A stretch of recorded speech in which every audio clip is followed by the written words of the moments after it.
Hi hello welcome to my YouTube channel. நாங்கள் இன்றைக்கி தேங்காய் சட்னி எப்படி செய்கிறேன்னு பார்ப்போம். ஃபஸ்ட்டுக்கு ஒரு பிளெண்டர் ஒன்று எடுத்து அதில் ஃப்ரெஷ்ஷான கோகோனட் ஆட் பண்ணிக்கோங்க. இதே மாதிரி கட் பண்ணி ஆட் பண்ணிக்கோங்க. அண்ட் அதோட சின்ன வெங்காயம் ஆட் பண்ணிக்கோங்க. கொஞ்சமாக க்ரீன் சில்லி ஆட் பண்ணிக்கோங்க. அண்ட் அதோட கடலைப்பருப்பு ஆட் பண்ணிக்கோங்க. கொஞ்சம் கடலைப்பருப்பு ஆட் பண்ணுங்கள். அண்ட் கொத்தமல்லி கீரை ஆட் பண்ணிக்கோங்க.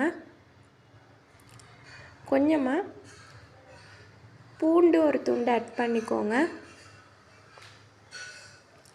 அண்ட் இதோட உப்பு ஆட் பண்ணிக்கோங்க. கொஞ்சமாக தண்ணி போட்டு இப்போ இதை நாங்கள் பிளெண்ட் பண்ணணும். நைஸாக பிளெண்ட் பண்ண வேணும், கொஞ்சம் கொரப்பாக இதே மாதிரி பிளெண்ட் பண்ணி எடுத்துக்கோங்க. அண்ட் இப்போ தாளிக்கிறதுக்கு தாளிப்பு கரண்டி ஒன்று அடுப்பில் வச்சு அதில் ஆயில் ஆட் பண்ணிக்கோங்க. ஆயில் ஹீட் ஆகினதுக்கு பிறகு அதில் கடுகு உளுந்தம்பருப்பு அண்ட் அதோட காஞ்ச மிளகாய் அண்ட் அதோட கருவேப்பிலை ஆட் பண்ணிக்கோங்க. இதெல்லாம் நல்லா பொரிஞ்சு வந்ததுக்கு பிறகு நாங்கள் செஞ்சு வச்சுக்கிற எங்களோட கோகோனட் சட்னியில் இதை அப்படியே சேர்த்துக்கோங்க. அவ்வளோதான், எங்களோட சட்னி ரெடி. நீங்களும் ஹோமில் ட்ரை பண்ணி பாருங்கள்.